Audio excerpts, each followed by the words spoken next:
Je suis dans une pièce sombre. Albert Einstein se tient à côté de moi. Mon cœur bat vite et j'ai très peur. Des flammes montent jusqu'au plafond. Allons-nous mourir maintenant? Cette histoire est racontée en français facile. Les sous-titres sont disponibles dans presque chaque langue. Active-les pour tout bien comprendre. Je suis encore un garçon, et ma vie est très normale. Chaque matin, je vais à l'école et je m'assois toujours dans la même salle. Un jour, notre prof dit que l'école impose un stage. Tout le monde parle aussitôt en même temps. Beaucoup ont déjà des idées. Je reste assis, silencieux. Je sens une pression dans mon ventre. Je ne sais pas où aller. L'après-midi, je rentre à la maison. Je m'assois à la table de la cuisine. Mes parents sont là. Je leur parle du stage. Ils écoutent calmement. Ils demandent où je veux faire le stage. Je ne le sais pas. Je n'ai aucune idée. Mon père propose de venir dans son entreprise. Mais je n'en veux pas. Je n'ai pas envie de quelque chose de normal. Puis je dis quelque chose qui sonne étrange, même pour moi. Cela me frappe comme un éclair. Je dis que je veux écrire une lettre à Albert Einstein. Ma mère sourit. Mon père sourit aussi. Ils trouvent l'idée belle. Ils me le disent. Mais je le vois dans leurs yeux. Ils n'y croient pas vraiment. Ils sont gentils. Ils ne veulent pas me blesser. Pourtant, je me sens petit. Plus tard, je suis seul dans ma chambre. C'est calme. La fenêtre est ouverte. Je continue de penser. Le nom Albert Einstein revient. Il semble grand. Il semble lointain. L'idée est folle. Pourtant, elle ne me lâche pas. Je prends une feuille de papier. Je prends un stylo. Je commence à écrire. Mon écriture est mauvaise. Mes phrases sont simples. J'écris que je dois faire un stage. J'écris que je suis curieux. J'écris que je veux apprendre. J'écris que je veux aider. Pendant que j'écris, je ris doucement. Personne ne répondra. Je le sais. Je plie la lettre. Je la mets dans une enveloppe. Je vais vers la porte. Je glisse la lettre dans la boîte. Ensuite, je n'y pense plus. Les jours passent. L'école reste bruyante. Ma vie reste petite. Des semaines passent. Un matin, une vieille enveloppe est dans la boîte aux lettres. Elle a l'air étrange. Mon nom est écrit de travers dessus. Mon cœur bat plus vite. Je l'ouvre. Je vois une écriture tremblante. Je lis lentement. Je lis le nom à la fin. Albert Einstein. Je lis la lettre plusieurs fois. Je n'arrive pas à y croire. Il accepte mon stage. Je tiens le papier fort. Mes mains tremblent, je ne dis rien. Je cache la lettre dans ma poche. Le lendemain matin, je vais à l'école. La classe est bruyante. La prof est devant. Elle dit qu'aujourd'hui, chacun doit dire où il fait son stage. Un par un, les élèves lèvent la main. Quelqu'un dit qu'il va dans une boulangerie. Quelqu'un dit qu'elle va dans un bureau. Quelqu'un dit qu'il va chez son oncle à l'atelier. Tout semble normal. Tout semble sûr. Je reste assis. Mon cœur bat fort. C'est mon tour. Tous me regardent. La prof hoche la tête. Ma bouche est sèche. Je pense à la lettre dans ma poche. Je lève lentement la tête. Je dis que je fais mon stage chez Albert Einstein. La salle devient silencieuse un instant, puis quelqu'un rit fort. Un autre élève rit aussi. Un troisième crie quelque chose. Soudain, plusieurs rient. Les voix deviennent fortes. Des chaises grincent et bougent. Je reste assis, le visage brûlant. Mon cœur bat vite. Je veux parler, mais aucun son ne sort. Quelqu'un dit que c'est une blague. Un autre dit que je mens. Quelqu'un demande si je rêve. La prof demande le silence. Le calme revient un instant. Puis le bruit reprend. Elle appelle encore. Maintenant, elle crie. Silence. La salle devient muette. Tous regardent devant. Elle me regarde. Son regard est sérieux. Elle demande si c'est vrai. Je me lève lentement. Mes jambes sont molles.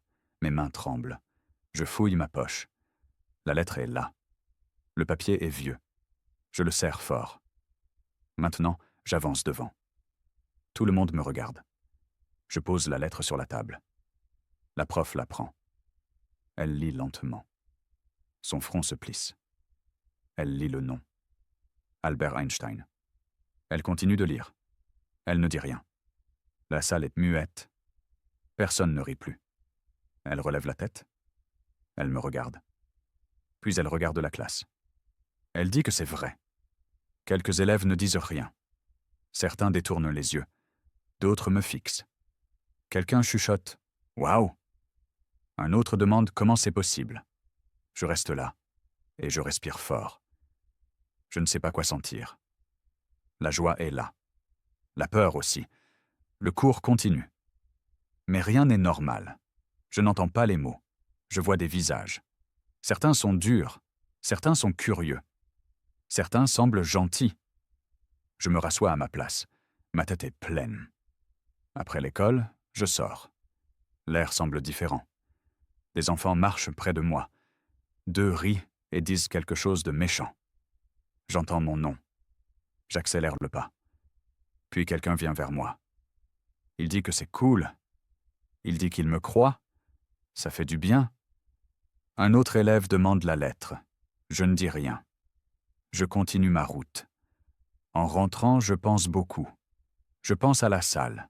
Je pense au rire. Je pense au moment du silence. À la maison, c'est calme. Je vais dans la cuisine. Mes parents sont là. Je m'assois. Je dis qu'il s'est passé quelque chose aujourd'hui. Ma voix est basse. Je sors la lettre de ma poche. Je la pose sur la table. Ma mère lit d'abord. Sa bouche s'ouvre. Elle ne dit rien. Mon père lit ensuite. Il s'assoit lentement. Il me regarde, puis il regarde encore la lettre. Ils sont stupéfaits.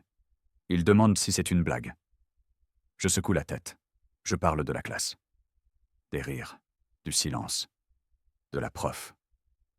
Mes parents écoutent. Ils ne disent rien. Puis ma mère dit qu'elle est fière. Mon père hoche la tête. Ses yeux sont humides. Nous restons silencieux. Puis mon père pose une question. Sa voix est calme. Il demande où je dois aller. Il demande l'adresse. Je prends la lettre. Je la relis. Je ne vois aucun lieu, aucune rue, aucune ville, juste un nom. Juste une invitation. Mon cœur redevient rapide. Comment savoir où aller? Ce soir-là, je vais tôt au lit. Mon corps est fatigué. Ma tête est éveillée. Je reste dans le noir et je fixe le plafond. La lettre est à côté de moi. Je pense aux mots. Je pense au nom. Je pense à l'adresse manquante. Aucun lieu n'est écrit. Aucune route n'est indiquée. Je me demande sans cesse comment c'est possible. Je me tourne sur le côté. Je me tourne de nouveau. Mon cœur est calme et rapide à la fois. Un moment, mes pensées ralentissent. Finalement, je m'endors. Le matin suivant, je me réveille très tôt. La maison est silencieuse. Je n'entends aucun son. Un instant, je crois que tout était un rêve. Puis je me lève. Je vais vers la fenêtre. Dehors, il fait encore frais. Devant notre maison, une voiture est garée. Elle est grande. Elle est sombre. Elle ne semble pas d'ici. Une porte sur le côté est ouverte. Simplement ouverte. Mon cœur se met à battre vite. Je reste immobile. Je cligne des yeux. La voiture reste là. J'entends des pas derrière moi. Mes parents sont dans le couloir. Eux aussi regardent dehors. Personne ne parle. La sonnette retentit. Le son est doux. J'y vais lentement. J'ouvre la porte. Un homme se tient devant. Il porte un manteau sombre. Il porte un chapeau. Il paraît calme. Il paraît sûr de lui. Il prononce seulement mon prénom. Pas fort, pas faible, juste comme il faut. Je hoche la tête. Je prends ma veste. Ma mère me regarde. Mon père pose sa main sur mon épaule. Sa main est chaude. Je sors. L'air est frais. Je monte dans la voiture. Le siège est doux. La porte se ferme doucement. La voiture démarre. Personne ne parle. La route défile. Les maisons deviennent rares. La ville disparaît. Des champs apparaissent. Des arbres apparaissent. De petites routes apparaissent. Le temps semble long. Je regarde par la vitre. Je vois du brouillard. Je vois de la lumière. Je vois des ombres. Je pense à l'école. Je pense au rire. Je pense à la lettre. Je me demande où nous allons. Je me demande ce qui m'attend. Nous roulons longtemps. Très longtemps. Peut-être 2 heures. Peut-être plus. La voiture s'arrête. Nous sommes dans un village. Il est très petit. Il est très calme. Il y a peu de maisons. Tout semble vieux. Tout semble immobile. Nous nous arrêtons devant un atelier. Il est discret. Aucun panneau. Aucun nom. La porte est vieille. La fenêtre est petite. Je descends. Le sol est froid. L'air sent l'huile et le métal. Ça sent le travail. Ça sent le temps. J'entends un léger bruit dans l'atelier. Un bourdonnement. Un grattement. Maintenant je suis là. Mon cœur bat fort. J'avance lentement. Chaque pas semble important. Dans l'atelier, une petite lampe brille. Elle est chaude. Elle est jaune. Elle projette de longues ombres. Des outils traînent partout. Des câbles pendent du plafond. Des papiers reposent sur une table. Partout, des traces de travail. Au fond, je vois une silhouette. Le dos est tourné vers moi. Il est courbé. Il bouge lentement. Je vois une tête ébouriffée. Les cheveux partent dans tous les sens. La personne se penche sur quelque chose. Je ne vois pas ce que c'est. J'entends une respiration douce, j'entends un murmure léger. Je reste immobile. Je retiens mon souffle. Je ne veux rien déranger. Je sens de la peur. Je sens de la curiosité. Je sens quelque chose de nouveau. Le temps est figé. Je ne sais pas combien de temps je reste là. Des secondes ressemblent à des minutes. Puis la silhouette bouge un peu. Un outil est posé. Un papier se froisse. La lumière vacille un instant. Mon cœur bat encore plus vite. Je pense à la lettre. Je pense au trajet. Je pense que je suis vraiment ici. Je me demande si je dois parler. Je me demande si je dois attendre. Je reste silencieux. Je respire lentement. L'odeur devient plus forte. Le bourdonnement diminue. La silhouette garde le dos tourné. Je vois le dos courbé. Je vois les gestes calmes. Je ressens du respect. Je me sens petit. Je sais que quelque chose va commencer. Je ne sais pas quoi. Je reste simplement là. Soudain, je sens une main sur mon épaule. Je sursaute. Mon cœur bondit. Je me retourne vite. Derrière moi se tient le chauffeur. Il sourit doucement. Sa main reste encore un instant sur mon épaule. Puis il la retire. Il regarde l'atelier et dit calmement : « Albert, ton stagiaire est là. » Je me retourne de nouveau. La silhouette dans l'atelier s'arrête. Le travail cesse. Le dos courbé se redresse lentement. Très lentement. La tête ébouriffée bouge. Puis il se tourne complètement. Maintenant, je vois son visage. Il est vieux. Il est fatigué. Mais ses yeux sont vifs. Il regarde avec précision. Albert Einstein me fixe. Il ne dit rien. Il sourit légèrement. Puis il fait un petit pas vers moi. Puis un autre. Il s'arrête devant moi. Il me regarde comme s'il n'était pas pressé. Puis il dit doucement : « Alors, tu es venu. » Sa voix est douce. J'avale ma salive. Je hoche seulement la tête. Il sourit encore. « Bien, » dit-il. Rien de plus. Il me tend la main. Je la prends prudemment. Sa main est chaude. Elle paraît tranquille. « Bienvenue, » dit-il. Je murmure : « Merci. » Ma voix sonne étrange à mes oreilles. Il lâche ma main. Puis il regarde brièvement le chauffeur. « Merci, dit-il. » L'homme hoche la tête. Puis il sort doucement. La porte se ferme. Maintenant, nous sommes seuls. Albert se tourne et revient à sa table. « Viens, dit-il calmement. » Je marche lentement derrière lui.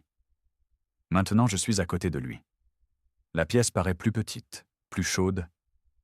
Je sens l'huile. Je sens le métal. J'entends un léger bourdonnement. « Assieds-toi, dit-il en montrant un tabouret. Je m'assois. Le tabouret tremble un peu. Je reste immobile. Je regarde. Albert se penche de nouveau sur son travail. Il prend un outil, puis il le repose. Il réfléchit. Longtemps. J'ose à peine respirer. Puis je demande doucement « Que dois-je faire ?» Il me regarde. Ses yeux sont gentils. « D'abord, dit-il doucement, tu observes ?» Je hoche la tête. Je peux le faire. Le temps passe lentement. Albert travaille. Il parle peu. Parfois, il murmure quelque chose. Je ne comprends pas tout. Mais je sens du calme. Ma peur diminue. Après un moment, il me regarde encore. « As-tu des questions ?» demande-t-il. Je réfléchis un instant. Puis je dis franchement, « Je ne sais pas pourquoi je suis ici. » Il sourit, un peu plus fort. « C'est bien, dit-il. La curiosité est un début. » Puis il se tourne de nouveau vers son travail. Je reste assis. J'observe. J'écoute. Je reste silencieux. Et je sais que ce jour change quelque chose en moi. Albert continue de travailler. Je reste assis, immobile. La pièce est calme. J'entends seulement un petit bourdonnement. Mes mains reposent sur mes genoux. Je ne bouge pas. Après un moment, Albert pose l'outil. Il me regarde. Son regard est calme. « Tu es très silencieux, dit-il. » Je sursaute un peu. « Ai-je fait quelque chose de mal ?» Je secoue la tête. « Je ne voulais pas déranger, » dis-je doucement. Albert sourit légèrement. « Le silence ne dérange pas, dit-il. » Puis il s'arrête un instant. « Le silence aide. » Ces mots restent dans ma tête. J'y pense, je ne dis rien. Albert regarde de nouveau la table. Puis il demande « Pourquoi m'as-tu écrit ?» Sa voix est calme. Mon ventre se serre. Je respire. « Je dois faire un stage, » dis-je. Puis je fais une courte pause. Et je suis curieux. J'attends. Je m'attends à un rire. Il ne vient pas. Albert hoche lentement la tête. « La curiosité est plus importante que le savoir, » dit-il. Je ne comprends pas tout la phrase, mais elle semble juste. Il montre une pile de papier. « Classe cela, » dit-il. « Pas parfait, juste utile. » Je me lève. Mes jambes sont plus sûres. Je prends les papiers. Mes mains ne tremblent presque plus. Sur les feuilles, il y a des lignes, des chiffres, des signes. Je ne comprends rien. Pourtant, je continue. Feuille après feuille. Lentement. Soudain, un bruit fort arrive. Du métal frappe du métal. Je sursaute. Mon cœur bondit. Albert réagit aussitôt. Il regarde sur le côté. « Viens !» dit-il calmement. Je le suis. Maintenant, je me tiens près d'une machine. L'air est chaud. La lumière clignote. Je sens la peur. « C'est dangereux ?» demandai-je doucement. Albert se penche. Il tourne quelque chose. Le bruit s'arrête. La machine devient silencieuse. Il expire. « Pas maintenant, » dit-il. Je le regarde. « Qu'est-ce que c'était ?» demandai-je. Albert réfléchit un instant, puis il dit « Le temps ». Je fronce les sourcils. « Le temps », je répète. Il hoche la tête. « Le temps décide souvent plus vite que nous, » dit-il. Je ne comprends pas. Pas encore. Mais je sens quelque chose. Ce lieu est différent. Ce travail est différent. Et je ne suis pas ici par hasard. Je me rassois sur le tabouret. Je respire calmement. Je regarde. Je regarde Albert. Ce mot reste dans ma tête. Temps. Je ne le comprends pas. Il semble simple, mais il paraît lourd. Je respire profondément. Puis je redemande. « Que veux-tu dire par temps ?» dis-je doucement. Albert me regarde calmement. Il n'a pas l'air surpris. On dirait qu'il a déjà entendu cette question souvent. « Beaucoup de gens pensent que le temps n'est qu'une horloge, » dit-il lentement. Il prend une petite montre sur la table. Elle est vieille. Elle tic-tac doucement. « Cette montre indique le temps, » dit-il. Puis il la tient un instant dans sa main. Mais elle n'explique pas le temps. Il la repose. Je regarde la montre. Puis je le regarde. « Le temps se ressent différemment, » poursuit-il. « Il n'est pas toujours pareil. » Je fronce les sourcils. Je veux comprendre. « Quand tu as peur, » dit-il, « 1 minute est très longue. » J'acquiesce tout de suite. Mon ventre se serre un instant. « Quand tu attends, » dit-il, « le temps ne passe presque pas. » Je pense à l'école, aux examens, aux longues heures. « Quand tu es curieux, » dit-il encore, « le temps file. » Je pense à ce matin, au trajet, à l'atelier. Albert regarde brièvement par la fenêtre, puis vers moi. « Le temps n'est pas le même pour tous, » dit-il, « ni pour chaque chose. » Je respire calmement. Je demande doucement. « Pourquoi ?» Il réfléchit un moment. « Le mouvement change le temps, » dit-il. « Et la pensée aussi. » Je le regarde, perplexe. « Si quelque chose va très vite, » dit-il, « le temps passe autrement. » Je ne comprends qu'un peu, mais j'écoute attentivement. « Pour toi, le temps semble normal, » dit-il. « Pour quelque chose de rapide, il semble différent. » Il marque une pause. « C'est la relativité, » dit-il calmement. Ce mot est nouveau pour moi. Il sonne grand. Je ne dis rien. Albert montre la machine. « Ici aussi, » dit-il. « Le temps décide. » Je regarde les câbles et la lumière. « Et si on rate le moment ?» demandai-je doucement. Albert devient sérieux. Son regard est calme mais ferme. « Alors c'est dangereux, » dit-il. Mon cœur bat plus vite. J'avale ma salive. « Tout ne pardonne pas au temps, » poursuit-il. « Parfois, il n'attend pas. » Je hoche lentement la tête. Je ressens du respect.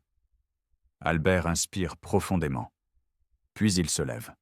« Aujourd'hui, tu observes seulement, » dit-il calmement, « et tu laisses passer le temps. » Je sens du soulagement. Je dis oui. Je me rassois sur le tabouret. Je reste droit. Je ne bouge pas. Albert continue son travail. Il est calme. Ses gestes sont lents. La machine bourdonne doucement. La lumière ne vacille plus. J'entends chaque son. Je sens l'huile et le métal. Le temps paraît maintenant différent. Pas rapide. Pas lent. Il est juste là. Et je me demande comment le temps paraîtra demain. Je suis assis sur le tabouret et je regarde. Je ne dis rien. Albert continue de travailler calmement. Ses mouvements sont lents. Très lents. Je pense que le temps passe à peine. Puis je remarque quelque chose. Mon corps est détendu. Ma tête est calme. Je ne pense plus à l'école. Je ne pense pas à demain. Je ne pense pas à moi. Je regarde l'horloge au mur. Elle a bougé. Plus que prévu. Je cligne des yeux. La lumière dans la pièce semble différente. Plus chaude. Plus profonde. Je sursaute un instant. Le temps est passé. Beaucoup de temps. Je ne sais pas comment. Albert pose un outil. Il lève la tête. « Déjà si tard ?» dit-il calmement. Je sens un léger sourire en moi. Il avait raison. Le temps a filé. À ce moment, la porte s'ouvre. Le chauffeur entre. Il s'arrête. Il regarde Albert. « C'est l'heure », dit-il doucement. Albert hoche la tête. « Bien », dit-il, puis il me regarde. « C'est tout pour aujourd'hui. » Je me lève. Mes jambes sont légères. Ma tête est claire. Nous sortons. L'air est frais. Le ciel est plus clair que prévu. Je remonte dans la voiture. La porte se ferme doucement. Le retour semble plus court. Beaucoup plus court. Je regarde par la fenêtre. La route défile. Je pense à la pièce, au tabouret, aux paroles sur le temps. À la maison, la lumière est allumée. Mes parents attendent. Quand j'entre, ils se lèvent aussitôt. Leurs visages sont soulagés. « Nous avons eu peur », dit ma mère. « Raconte », dit mon père.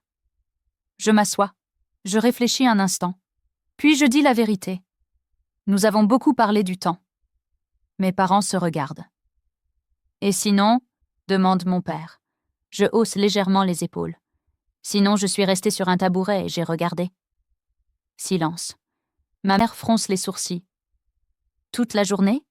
demande-t-elle. Je hoche la tête. Mon père rit brièvement. Pas méchant, juste incertain. « Ça semble étrange, » dit-il. Je ne dis plus rien. Je souris seulement un peu. À l'intérieur, tout semble juste, parfaitement calme. Je sais qu'ils n'ont pas besoin de comprendre. Je sais que tout doit être ainsi. Je me couche plus tard. Mon corps est fatigué. Ma tête est calme. Je pense à demain. Et je me réjouis. Les jours passent. Ils ne semblent plus nouveaux. Ils paraissent familiers. Je connais le chemin. Je connais l'odeur. Je connais le tabouret. Chaque matin, je m'assieds là. Je regarde. Albert travaille. Ou il attend, ou il pense. Parfois tout en même temps. Nous parlons souvent du temps. Jamais longtemps. Jamais en détail. Mais souvent. Très souvent. « Le bon moment ?» dit-il un jour. « Trop tôt est faux ?» dit-il un autre jour. « Trop tard est dangereux » répète-t-il. Ce mot reste. Dangereux. Très dangereux. Alors je regarde la machine. Elle reste immobile. Mais elle ne semble pas calme. Des câbles y entrent. Des marques sont partout. Des horloges pendent au mur. Plusieurs. Aucune ne montre exactement la même heure. Albert attend souvent très longtemps. Puis il bouge soudain. Vite. Précis. Juste quelques secondes. Puis encore le silence. Je commence à comprendre. Pas avec des mots. Avec le sentiment. Cette machine n'est pas normale. Elle n'est pas seulement technique. Elle n'est pas seulement pensée. Elle touche le temps. Les instants. Le mouvement. Je ne le dis pas. Je ne demande rien. Mais l'idée est là, de plus en plus forte. C'est une machine à voyager dans le temps. Pas comme on l'imagine. Pas bruyante. Pas grande. Mais silencieuse. Précise. Dangereuse. Je vois Albert regarder les horloges. Comme il attend. Comme il respire. Comme il sent le moment. S'il rate le moment, il se passe quelque chose. Je le sais. Il ne le dit pas souvent. Mais quand il le dit, sa voix devient calme et dure à la fois. « Alors ce sera très dangereux, » dit-il un jour. Je hoche la tête. Je ne demande pas pourquoi. Je sais que je ne dois pas encore comprendre. Chaque jour, le temps passe plus vite. Le matin, je suis sur le tabouret. Puis soudain, c'est le soir. Le chauffeur arrive, toujours calme, toujours sans parole. À la maison, mes parents attendent. Ils posent des questions. Je réponds. Presque toujours pareil. Nous avons parlé du temps. J'ai regardé. Ils sourient, ils doutent, ils ne comprennent pas. Mais ce n'est pas grave. Je sais ce que je vois. Je sais ce que je ressens. Je sais qu'Albert travaille sur quelque chose qui touche le temps lui-même. Pas pour le dominer, pas pour le changer, mais pour le comprendre. Et le soir, quand je suis au lit, je ne pense plus au début. Je ne pense plus à la façon dont tout a commencé. Je pense à demain, au tabouret, à la machine, au temps. Et je sais que je dois être là. La dernière semaine commence. Je le sens tout de suite. Quelque chose est dans l'air. Le trajet paraît lourd. Le chauffeur est plus silencieux que d'habitude. Je regarde par la fenêtre. Les champs défilent, mais ma tête est ailleurs. J'entre dans l'atelier. L'odeur est là. Huile, Métal. Poussière. La lumière est allumée. Mais Albert n'est pas là. C'est nouveau. C'est faux. Je m'arrête. Je n'entends rien. Pas de bourdonnement. Pas de pas. Juste du silence. Je marche lentement vers mon tabouret. Je m'assieds. Le bois est froid.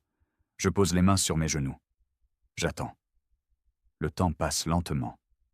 Très lentement. Chaque seconde semble lourde. Je regarde la porte. Rien ne se passe. Puis soudain, la porte s'ouvre. Albert entre. Vite, précipitamment. Sa veste pend de travers. Ses cheveux sont complètement en désordre.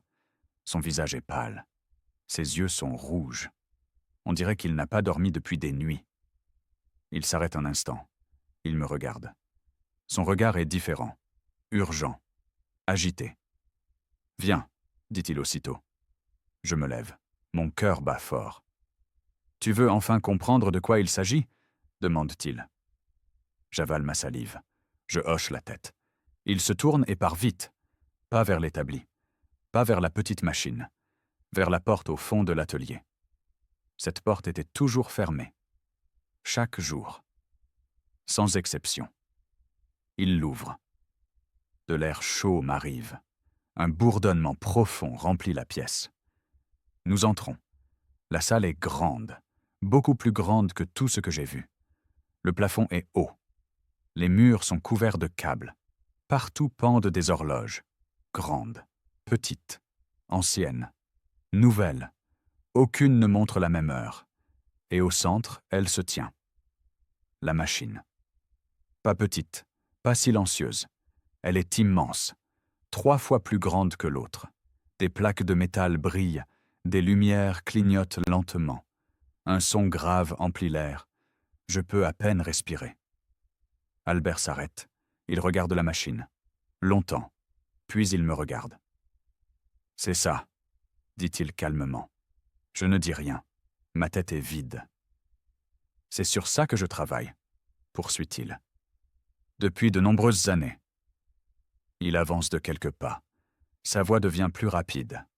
« Tout ce que tu as vu était une préparation. » Je sens la peur. Mes mains tremblent.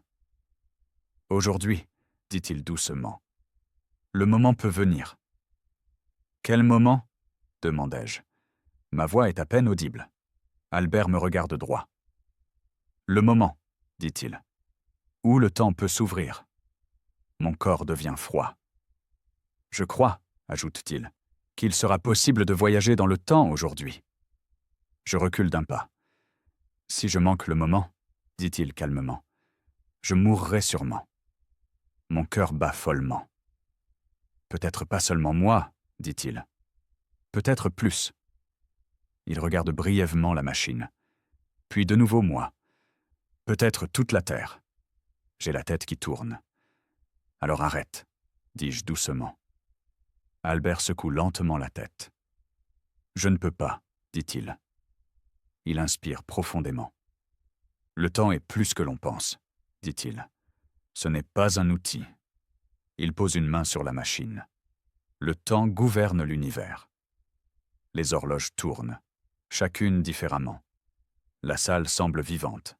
« Si on joue avec le temps, » dit-il calmement, « on peut tout détruire. » Je sens une peur pure. Elle est profonde.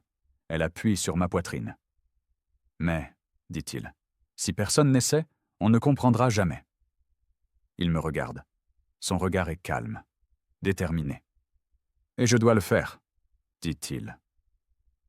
Je reste là, petit, silencieux, plein de peur. Et je sais que ce jour finira autrement que tous les autres. Tout à coup, tout va très vite, beaucoup trop vite. Les lampes de la machine s'allument, d'abord faibles, puis fortes, très fortes. La pièce se remplit de lumière. Albert bouge en hâte. Son calme disparaît. Ses yeux sont vifs. Sa voix est forte. « Écoute, » dit-il vite, « tu dois regarder les voyants. » Je comprends à peine. Mon cœur galope. Mes mains sont froides. Albert montre des leviers, des interrupteurs, un écran. Si la lampe devient rouge, dit-il, tu attends. Il me fixe. Si elle devient jaune, dit-il, tu agis tout de suite. Je hoche la tête. J'ai très peur. Albert se retourne. Il marche vers la machine. La grande, l'ouverte. Albert, dis-je. Ma voix tremble. Que faire si quelque chose tourne mal? Il s'arrête un instant. Puis il me regarde. Fais confiance au temps, dit-il. Puis il entre dans la machine. La porte se ferme. Mon souffle se bloque. Je suis seul. Les lumières deviennent plus fortes. Des sons commencent. Graves, forts. Les horloges tournent. Pas pareil, jamais pareil. Une sirène hurle. Ma tête résonne. Je regarde les voyants. Vert, jaune, vert. Puis je sens une odeur. Fumée. Une étincelle jaillit. Quelque chose commence à brûler. Des flammes montent haut. Non, chuchotai-je. J'entends la voix d'Albert dans la machine. Quelque chose ne va pas, crie-t-il. Mon corps gèle. Encore 10 secondes, hurle-t-il. Je regarde partout, affolé. Mes pensées sont vides. Je ne sais pas que faire. Le voyant passe au jaune. Je me rappelle ces mots. Ne pas penser. Sentir. Je saisis un levier. Pas sûr. Juste par instinct. Je le tire. La sirène devient plus forte. Les flammes plus grandes. 5, crie Albert. 4. 3. La lumière faiblit soudain. 2. Je retiens mon souffle. 1. Puis silence. Toutes les lumières s'éteignent.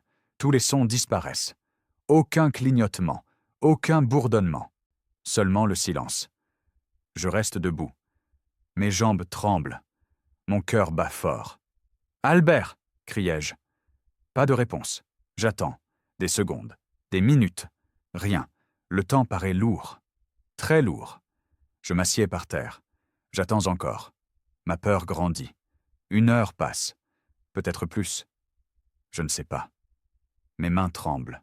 Je me lève doucement. Je vais vers la machine. Mes pas sont lents. Prudents. « Albert !» dis-je encore. Pas de réponse. Les mains tremblantes, j'ouvre la porte. L'intérieur de la machine est vide. Albert n'est pas là. Je fixe l'intérieur. Ma tête est vide. Mon ventre se serre. Que diable est-il arrivé? Je reste encore devant la machine ouverte. Ma tête est vide. Mon ventre se serre. J'ai la nausée. Mes jambes sont molles. Est-ce que cela a marché? Albert a-t-il voyagé dans le temps? Est-il maintenant ailleurs? Où est-il mort? Des questions arrivent. Beaucoup de questions. Aucune réponse. Je retourne lentement dans l'atelier. Chaque pas semble étranger. L'air est calme. Trop calme. La lumière est comme d'habitude. Puis je vois quelque chose. Quelqu'un est là, penché en avant, le dos tourné vers moi, exactement comme le premier jour. Un dos courbé, une tête ébouriffée. Mon cœur s'arrête. « Albert !» criai-je fort. La personne sursaute. Elle se retourne vite. Ses yeux sont vifs, confus. « Qui es-tu » demande-t-il. « Comment es-tu entré ici ?» Je le fixe. Mon monde s'effondre. « Albert !» dis-je. « C'est moi. » Il me regarde avec attention. « Je ne te connais pas, » dit-il calmement. Mon souffle devient rapide. « Je suis ton stagiaire, » dis-je. « Tu ne te souviens pas ?» Albert fronce les sourcils, puis il secoue la tête. « Stagiaire » demande-t-il. « Le stage ne commence que demain. » Il regarde vers la porte. « Le chauffeur est-il déjà venu te chercher aujourd'hui » Ma tête tourne. « Aujourd'hui » chuchotai-je. « Oui, dit-il. Aujourd'hui. » Je recule d'un pas. « Je suis ici depuis 1 mois, dis-je. Albert me regarde longtemps. Très longtemps. Il ne dit rien. Il demande alors calmement. « Tu viens de la pièce avec la porte fermée ?» Je hoche la tête. Ma voix tremble. Je raconte tout. La grande machine, les lumières, la sirène, qu'il est entré dedans, qu'il a disparu. Albert écoute, en silence, sans m'interrompre. Quand je finis, il ne dit rien. Puis des larmes coulent, soudain, silencieuses. réel. Il s'assoit. Il met sa tête dans ses mains. Il pleure. À ce moment, je comprends. Albert n'a pas voyagé dans le temps. C'est moi. J'ai voyagé dans le passé. Un jour avant le début de mon stage. Mon cœur bat très vite. Mes pensées explosent. Comment l'expliquer à mes parents? Comment l'expliquer à l'école? Comment expliquer ma disparition? Alors je comprends. Rien ne sera plus normal. Albert se lève. Il vient lentement vers moi. Il passe ses bras autour de moi. Fort. Sûr. « Tu n'es plus un stagiaire, » dit-il doucement. Je le regarde. « Dans ta réalité, tu n'as pas fini le stage, » dit-il. « Dans la mienne, tu ne l'as même pas commencé. » Il sourit tristement. « Mais tu m'as montré quelque chose que personne n'a vu. » Il pose une main sur mon épaule. « Je t'engage définitivement. Comme assistant. » Je prends une grande inspiration. Je ne sais pas ce qui viendra demain. Je ne sais pas comment l'expliquer. Mais je sais une chose.